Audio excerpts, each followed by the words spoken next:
kalau saya bolak-balik ke Jakarta. Sebentar ya, sambil dibukakan.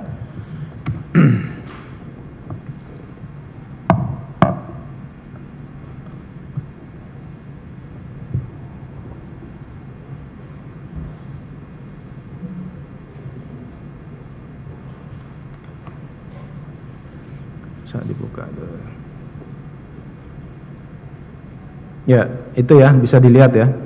9 November 2020. Ini dari Muhammad Hatta yang chat dengan Ahmad Musafak. Izin Pak, ini ada harus diselesaikan, kata Pak Hatta. Kemudian ditanya Ahmad Musafak, untuk pembayaran apa Pak Hatta? Dijawab Pak Hatta, maintenance apartemen Pak. Pak Hatta bisa bantu kwitansinya, siap Pak. Kemudian dijelaskan ya sama Ahmad Musafak, itu apartemen Permata Hijau Tower. Betul, di Tower Louvre unit 35, Beleza. Kalau itu pinjaman, bukan saya punya. Saya Ya? di lantai 8. Saksi yang di lantai 8. Ya. Oke, yang ini yang maksudnya pinjaman bagaimana ini? Ini yang dari Maktur yang punya di atas itu, di itu tempat itu yang biasa saya pakai kalau ada sikir-sikir bersama dan ada pertemuan dengan komunitas-komunitas yang saya miliki. Tidak selamanya di situ. Tidak permanen meninggal, ditinggali di situ. Baik. Kemudian ya, pada saat saksi juga ada tadi selain cucu saksi ya, apakah ada lagi pegawai atau keluarga maupun kerabat saksi yang kemudian dipekerjakan baik sebagai honorer maupun tenaga ahli di Kementerian Pertanian? Ya, seingat saya yang saya perintah langsung hanya cucu saya, Bibi. Cucu, baik. Kalau yang Tenri Ole Yasin Limpo itu siapa? Tenri Itu Ole? kakak saya. Kakak saksi. Ya. Oke, itu bagaimana ceritanya? Kemarin saksi sudah menerangkan ya, ada bukti juga per bulan dibayarkan 10 juta rupiah kepada kakak saksi tersebut. Bisa saksi jelaskan bagaimana kakak saksi bisa mendapatkan 10 juta per bulan dari Kementan itu? Kakak saya itu bekas ketua DPR, Ya. kemudian ketua fraksi di DPR provinsi, dan pada saat saya menjadi menteri, yang merawat ibu saya yang sudah tua, sudah sakit itu cuma kakak saya, Tenri Ole Yasin Limpo. Oleh karena itu secara manusiawi saya minta pada dirjen itu waktu atau siapa, Ya. untuk kalau mungkin dia menjadi staf ahli atau tenaga ahli bukan staf ahli. Tenaga ahli itu berarti lepas saja. Kalau staf ahli harus masuk kantor. Oke, seperti itu saja saya punya permintaan untuk memberikan kayak gengsi dan martabat aja untuk saya kan menteri. Ya. Masa saya punya saudara tercecer-cecer padahal dia punya ilmu yang cukup bagus. Baik. Menurut saya seperti itu. Kemudian dirjen mana yang saksi minta itu untuk menjadikan? Saya ingat itu kalau waktu itu kalau saya nggak salah dalam rangka mengenergi karantina yang ada di Sulawesi Selatan. Karena ada pengalaman saya melakukan direct call atau melakukan ekspor langsung pertanian dari situ. Itu yang saya akan tuju gitu. Akhirnya kemudian saksi apa yang saksi komunikasikan dengan Tenri Ole Yasin Limpo itu? Ya tentu banyak sekali. Nah, artinya terkait ini ya, akhirnya dia dijadikan tenaga ahli kah atau sebagai apa yang kemudian mendapatkan honor atau mendapatkan apa dari Kementerian Pertanian? Ya, karena saya sibuk banget, saya sudah tidak sampai kontrol yang sebenarnya ini. Dan baru di persidangan ini baru saya tahu bahwa dia tetap ada honornya situ. Saya tidak ngurus honornya dikasih honor atau tidak. Saya cuma berharap dia mendapatkan input seperti itu dan menjaga ibu saya. Waktu saksi menyampaikan itu kepada Direktorat Jenderal terkait, saksi menyampaikan apakah gratis tidak apa-apa atau ada memang honornya diberikan? Saya tidak bicara honor, saya tidak bicara. Saya cuma merasa bahwa saya butuh input, butuh akses untuk bisa mengenergi direct call ekspor yang seluruh kawasan timur itu yang berada di Makassar. Dan dia pernah menjadi ketua fraksi di DPR provinsi yang ikut mengurusi itu. Baik. Kemudian yang tadi yang cucu saksi yang menjadi tenaga magang di Biro Hukum ya. Baik. Saksi kemudian mengetahui apakah dia mendapatkan apa bentuknya gaji honor dari magangnya itu? Saya baru tahu dia dapat honor dan lain-lain setelah di persidangan. Persidangan. Saya memang setuju, cuma dia menjadi magang di situ sebagai kakek. Tentu saja saya berharap seperti itu.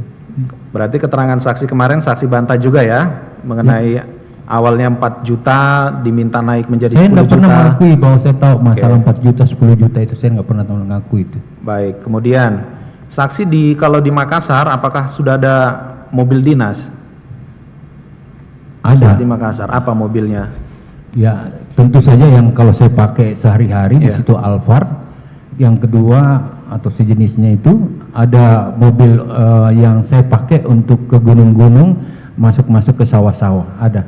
Alphard ya. Iya. Baik, Alphardnya ini apakah Alphard memang sudah dari mobil kementerian atau dibelikan atau sewa atau bagaimana? Setahu saya sewa. Sewa. Sewa. Baik, nilainya berapa? Aku tidak campuri nilainya, aku tidak pernah tahu nilainya. Tidak tahu. Hampir seluruh Indonesia di mana provinsi saya turun selalu ada plat B37 di situ. Di seluruh Indonesia. Baik.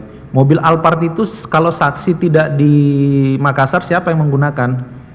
Dia tertinggal aja seperti itu di rumah. Anak-anak saya punya mobil.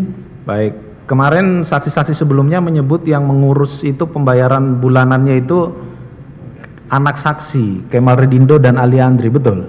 Pasti bukan anak saya yang ngurus-ngurus seperti itu. Saya Siapa? yakin sekali. Tentu Ali Andri lah sebagai Ali kepala Andri. rumah tangga yang kita tunjuk di sana. Baik. Kemudian mobil yang dimaksud itu ya, sepengetahuan saksi pada saat ini di mana posisinya? Saya kira sudah dikasih di KPK. Ya, setelah persidangan ya, waktu penyidikan saksi Saya nggak ngurusin sampai detail. Tidak, Sampai dengan pada- saya masuk ini saya sudah tidak punya akses mengetahui kemana lagi. waktu di penyidikan kan ada mobil Innova Venturer, ada Alphard yang ternyata Velfire ya. Ditanyakan di penyidikan sehingga tidak dapat ditemukan di penyitaan. Saksi bisa menjelaskan itu? Saya nggak bisa jelaskan karena saya tidak tahu lagi setelah saya di dalam tahanan begitu diperiksa saya langsung ditahan. Baik. Kemudian yang menyerahkan setahu saksi siapa mobil Alphard dan mobil Innova ini?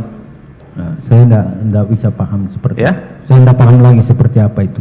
Yang saksi tahu tadi sudah di KPK bagaimana Iya, maksudnya? kan udah disita, udah disampaikan seperti itu. Bukan cuma itu aja, Baik. rekening-rekening lain-lain juga. Apakah saksi tahu itu diantar oleh keluarga saksi, oleh anak saksi yang bernama Kemal Redindo mobil-mobil itu? bisa saja seperti itu, saya kira. Tidak tahu berarti saksi? Saya tidak tahu. Tidak tahu ya, baik. Saksi mengetahui kenapa mobil itu akhirnya diserahkan kepada KPK? Kan ini dipersoalkan dalam persidangan. Nggak, yang saksi tahu saja. Iya. Apakah memang Kemal Redindo menceritakan kepada saksi atau Tidak. seperti apa? Saya punya akses sangat dibatasi untuk berkomunikasi. Baik. Kemudian ya, yang berkaitan dengan Pak Kasdi dan Pak Hatta.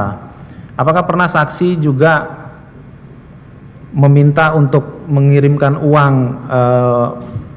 pada Pak Kasdi maupun Pak Hatta yang ditujukan kepada Nayunda? Pernah, tapi itu terkait dengan mereka nyanyi dan bayarannya terlalu rendah, ada komplain dari keluarganya dan saya minta Pak Kasdi dan saya teruskan kalau saya tidak salah WA-nya itu. Bilang, Bayarannya rendah ya. Oke. Katanya saksi tidak ngurusi yang kecil-kecil begitu. iya kan dia WA saya sama saya, jadi saya respon WA. ke dia nih. Si yang WA Nayundanya langsung. Iya, bukan ibunya. Oh, Nayunda. ibunya. Baik. Kemudian ya, berapa kali saksi minta Pak Kasdi maupun Pak Hatta mentransfer itu? Saya kira masing-masing cuma satu kali rasanya. Satu kali. Baik. Saksi tahu tidak sumber uangnya, dananya dari mana? Tidak, saya Tidak. tidak pernah campur ulang. Saya Baik. kira Saksi tidak memberi uang kepada Pak Kasdi dan Pak Hatta untuk memberi tidak, kepada Nayunda? tidak, karena ini terkait dengan hasil nyanyi, dia kerja. Tidak, saya tidak mempermasalahkan Ya, maka hasilnya. tapi harus kerjanya. dijelaskan supaya tahu ini bukan pemberian seperti apa-apa. Dia habis kerja. Baik. Kemudian terkait Nayunda tersebut, bagaimana prosesnya itu bisa menjadi pegawai Kementan juga itu? Honorer ya, honorer. Saya begitu saja tahu bahwa dia harus melamar dan setelah melamar dia dapat pekerjaan di situ dan tentu saja saya tidak ikuti dan tidak mencampuri seperti itu. Saksi tahu dia melamar dari siapa infonya? Iya, di persidangan ini baru saya tahu bahwa ini prosesnya seperti itu. Saya tidak ikuti proses awalnya. Baik. Kemudian terkait kemarin pemberian-pemberian ya, ada juga yang sudah store oleh Nayunda, termasuk nilainya 70 juta rupiah di bukti yang kami lihat di rekening. Ya, kalau saksi sendiri selain honor menyanyi itu, apakah ada yang diberikan kepada Nayunda? Saya tidak tahu persis, tetapi saya kira waktu terakhir waktu umroh itu Hatta yang nyampaikan sama saya bahwa dia minta oleh-oleh dan dia sudah belikan tas. Saya bilang, itu yang kau belikan itu yang tulisan Allah. Semua orang dari Mekah itu membawa itu. Baik, ada tas Balenciaga juga yang Itu diberikan. yang disampaikan, baru saya tahu di persidangan ini. Dan tasnya sudah disita juga, jadi kami perlu tanya agar kami tahu barang ini dikemanakan, begitu saksi ya. Tidak ada maksud apa-apa kami menanyakan, agar kami tahu statusnya barang ini dikemanakan, begitu. Tas yang sudah dikembalikan itu ada 2 oleh Nayunda, salah satunya dari saksi katanya, tidak benar itu? Yang saya tahu itu yang Balenciaga yang dilaporin sama Hatta. Oke, melalui Hatta ya, baik. Kalau yang satu lagi saksi tidak tahu dari mana tasnya? Kan ada 2 tas kemarin diterangkan oleh saksi. Yang dibicarakan kemarin cuma 1 tas itu. Ya? Yang saya tahu cuma 1 tas itu. Ada 2. Ini di catatan sidang kami ada 2 tas. Kalau saksi hanya tahu 1 yang dari saksi tidak masalah. Iya, cuma 1. Hanya 1 yang dari saksi ya, baik. Termasuk yang bantuan untuk apa namanya itu, perbaikan atau cicilan apartemen itu juga dari saksi 2 kali ya? Sebenarnya cuma 1 kali, cuma 2 kali penyampaiannya, karena begini, saya sebagai tokoh Sulawesi Selatan, saya sebagai pengayom orang tuanya, orang semua, orang Bugis Makassar di sini. Itu waktu pada saat COVID dia sudah mau diusir dari apartemennya. Saya niat baik aja, empati aja, oke, kalau itu cuma itu nanti saya coba. Baik.